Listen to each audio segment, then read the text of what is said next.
saudara Tuhan, kita berjumpa kembali di dalam program Sabas. Hari ini kita akan merenungkan kebenaran firman Tuhan dari kitab Yeremia pasalnya 17 ayat yang ke-14. Demikian firman Tuhan. Sembuhkanlah aku ya Tuhan, maka aku akan sembuh.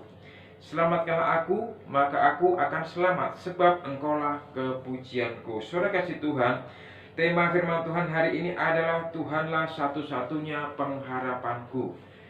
Ini merupakan pergumulan Yeremia dalam mengerjakan pelayanannya untuk bangsa Yehuda, untuk bangsa Israel, di mana banyak sekali tantangan yang harus dihadapinya. Bahkan tantangan itu muncul dari bangsanya sendiri. Saudara kasih Tuhan, secara manusiawi Yeremia merasakan bahwa tugasnya ini sungguh amat berat. Kenapa? Karena menyampaikan suatu nubuatan tentang hukuman atas Yerusalem. Ini sesuatu yang berat bagi Yeremia. Saudara kasih Tuhan, dan akibat apa yang disampaikan Yeremia tersebut, Yeremia mengalami banyak sekali tekanan yang berat dari bangsanya sendiri. Bahkan juga kadang dia merasa seperti sendirian, putus asa, bahkan seperti tidak ada yang peduli di dalam kehidupannya, bahkan juga di dalam tugas dan tanggung jawab, seakan nggak ada orang yang peduli. Oleh sebab itu saudara kasih Tuhan, bahkan juga di ayat 15 dikatakan, sesungguhnya mereka berkata kepadaku, di manakah firman Tuhan itu? Biarlah ia sampai. Ini merupakan suatu pertanyaan yang ditujukan kepada Yeremia. Mereka bertanya, seakan-akan mereka berkata, kalau seandainya Allah itu benar-benar ada di tengah-tengah kita, mengapa penghukuman ini terjadi? Mengapa penderitaan ini terjadi? Mengapa persoalan ini terjadi? Mengapa mereka harus tersingkir, harus terbuang dari bangsanya sendiri? Sudah kasih Tuhan, meskipun demikian, ya, Yeremia tetap berusaha meyakinkan bangsanya bahwa untuk mengatasi itu semua harus ada langkah, yaitu pertobatan. Dia terus menyampaikan itu semua kepada bangsa Israel, apapun situasinya, apapun resikonya. Saudara kasih Tuhan, di sisi lain Yeremia terus berharap. Ada yang diharapkan Yeremia. Yang diharapkan Yeremia ayat 14 ini berbicara masalah pemulihan. Sembuhkanlah aku ya Tuhan, maka aku akan sembuh. Selamatkanlah aku, maka aku akan selamat, sebab Engkaulah kepujianku. Saudara kasih Tuhan, sesungguhnya Israel ini sedang mengalami suatu sakit, penyakit, ya, penyakit rohani, di mana mereka justru yang terjadi dalam kehidupan mereka, pola hidup mereka tidak sesuai dengan apa yang menjadi perintah Tuhan. Mereka mulai menyembah berhala, mereka mulai meninggalkan Tuhan. Inilah yang diharapkan Yeremia, agar terjadi pemulihan secara rohani. Yang kedua yang diharapkan Yeremia, bahwa bangsanya dijauhkan dari murka Allah. Makanya di ayat 17 dikatakan, janganlah engkau menjadi kedahsyatan bagiku, engkaulah perlindunganku pada hari malapetakaku. Saudara kasih Tuhan, ini merupakan harapan Yeremia agar senantiasa kejahatan yang dilakukan di Israel, ya, diampuni oleh Tuhan, karena kejahatan Israel sudah melewati batas. Oleh sebab itu harapan Yeremia agar terjadi pengampunan. Saudara kasih Tuhan, yang ketiga yang diharapkan Yeremia ada di ayat yang ke-18 bagian B, dikatakan seperti ini, biarlah orang-orang yang mengejar aku menjadi malu, tetapi janganlah aku ini menjadi malu. Ini harapan Yeremia, ini yang diharapkan Yeremia di dalam mengerjakan pelayanannya. Yeremia banyak mengalami tantangan, tetapi harapannya dia tidak dipermalukan. Saudara kasih Tuhan, Yeremia seperti berjuang sendiri, berjalan sendiri, ya, banyak tekanan dari bangsanya sendiri, sehingga dia berharap pada Tuhan untuk tidak dipermalukan. Saudara kasih Tuhan, yang menjadi pertanyaan bagi kita, apa yang sesungguhnya menjadi dasar dari pengharapan Yeremia sehingga dia terus berharap pada Tuhan? Yang pertama, di ayat 13 bagian A dikatakan, ya pengharapan Israel Tuhan. Saudara kasih Tuhan, ini sesungguhnya menunjukkan bahwa sesungguhnya tidak ada pribadi lain selain Tuhan, selain Allah Yehova, selain Allah Israel yang dapat menolong bangsa Israel. Tidak ada yang lain. Oleh sebab itu Yeremia berkata, ya pengharapan Israel Tuhan. Berarti hanya Tuhan satu-satunya pengharapan Israel, tidak ada yang lain.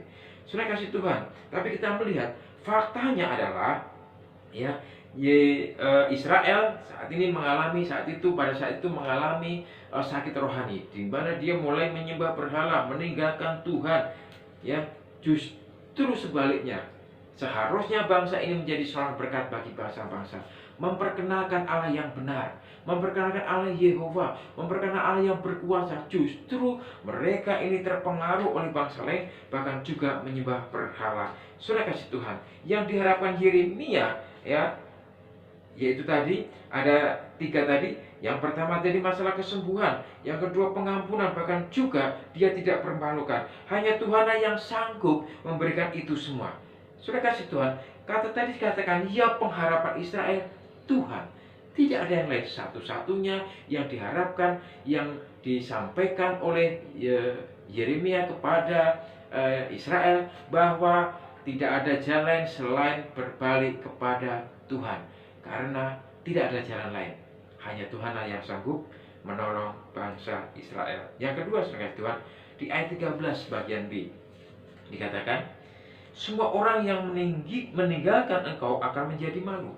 Orang yang menyimpang daripadamu akan dilenyapkan di negeri. Sebab mereka telah meninggalkan sumber air yang hidup, yakni Tuhan. Rupanya yang terjadi, ini jelas sekali, bangsa Israel telah meninggalkan Tuhan, telah meninggalkan sumber air yang hidup itu tadi. Bahkan juga mereka telah mengikuti berhala, menyembah berhala. Saudara kasih Tuhan, mengharapkan berkat, mengharapkan pertolongan, mengharapkan campur tangan Tuhan, seharusnya tidak boleh jauh dari sumber, ya, dari bahkan dikatakan sumber air yang hidup, yaitu Tuhan. Apa yang menjadi harapan kita? Apa yang kita harapkan? Ya, yang diharapkan Israel adalah pemulihan, tetapi ya, ketika faktanya terjadi, mereka rupanya meninggalkan sumber air yang hidup tadi. Saudara kasih Tuhan, dalam hal ini Yeremia berusaha untuk meyakinkan bangsanya bahwa untuk terhindar dari penghukuman, agar terjadi pemulihan bagi bangsa Israel, berarti Israel harus kembali kepada sumber air yang hidup tadi, yaitu Tuhan Allah. Ini yang kedua. Apapun yang terjadi, jangan pernah meninggalkan sumber air yang hidup, yaitu Tuhan. Yang ketiga, saudara kasih Tuhan, kembali kita kepada ayat ke-14 dikatakan, sembuhkanlah aku ya Tuhan, maka aku akan sembuh. Selamatkanlah aku ya Tuhan, maka aku akan selamat, sebab engkaulah kepujianku. Saya melihat, saudara kasih Tuhan, ada di ayat 14 ini ada satu keyakinan Yeremia. Yeremia benar-benar percaya, Yeremia yakin, makanya dia berkata, sembuhkanlah aku ya Tuhan, maka aku akan sembuh. Selamatkanlah aku ya Tuhan, maka aku akan selamat. Saudara kasih Tuhan, Yeremia benar-benar percaya, Yeremia yakin, selama hidupnya bergantung kepada Tuhan, selama tidak meninggalkan sumber air yang hidup tadi, yaitu Tuhan Allah, maka hidupnya tetap di dalam perlindungan Tuhan. Saudaraku yang dikasih Tuhan, bahkan juga apa yang menjadi pengharapan Yeremia, yaitu kesembuhan. Ini masalah pemulihan secara rohani, pengampunan, dijauhkan dari malapetaka. Bahkan juga ya, apa yang dirindukan Yeremia, agar senantiasa dia diberi kekuatan untuk tidak dipermalukan, karena dia sedang mengemban misi Allah. Untuk apa? Untuk menyampaikan pesan kepada Tuhan, kepada bangsa Israel, agar senantiasa bangsa Israel ini hidup di dalam pertobatan. Saudara kasih Tuhan, seperti di ayat 7 dikatakan, diberkatilah orang yang mengandalkan Tuhan, yang menaruh harapannya pada Tuhan. Oleh sebab itu, saudara kasih Tuhan, pada hari ini, apa yang menjadi persoalan hidup kita? Mari kita kembali kepada sumber air yang hidup itu tadi, yaitu Tuhan Allah. Kesimpulan hari ini, jika ingin pemulihan terjadi, baik pemulihan jasmani, rohani, baik juga pemulihan ekonomi, maupun pemulihan rumah tangga kita, marilah terus gantungkan, taruhlah pengharapan itu hanya kepada Tuhan. Dan jangan jauh dari sumber air yang hidup tadi, yaitu Tuhan Allah. Yakin dan percayalah bahwa satu-satunya pengharapan hidup orang percaya adalah Tuhan. Tundukkan hati kita di hadapan Tuhan. Kami bersyukur Tuhan buat kasih setiamu Tuhan, kebenaran firman-Mu. kami terima hari ini melalui hamba-Mu Yeremia, menguatkan kami kembali untuk terus kami menaruh pengharapan itu kepadamu saja ya Tuhan. Terima kasih Bapa, kami percaya Tuhan tidak ada yang lain. Tuhanlah satu-satunya pengharapan kami. Dan biarlah kami terus berharap kepadamu. Dan juga kami rindu Tuhan untuk selalu dekat kepada sumber air yang hidup, yaitu Tuhan. Terima kasih Bapa, dalam Kristus Yesus kami mengucap dan berdoa. Amin. Kiranya kebenaran firman Tuhan hari ini menjadi bekal bagi kita untuk terus kita melangkah menghadapi hari-hari kita, menghadapi setiap aktivitas kita, baik usaha pekerjaan kita maupun apa yang kita kerjakan. Shalom, kiranya Tuhan memberkati. Shalom, saudara yang diberkati Tuhan. Alhamdulillah, Bapak Ibu semua diberkati dengan kebenaran Tuhan melalui program Jabas. Bapak Ibu bisa like, subscribe maupun komen, dan juga bisa di-share kepada saudara kita seiman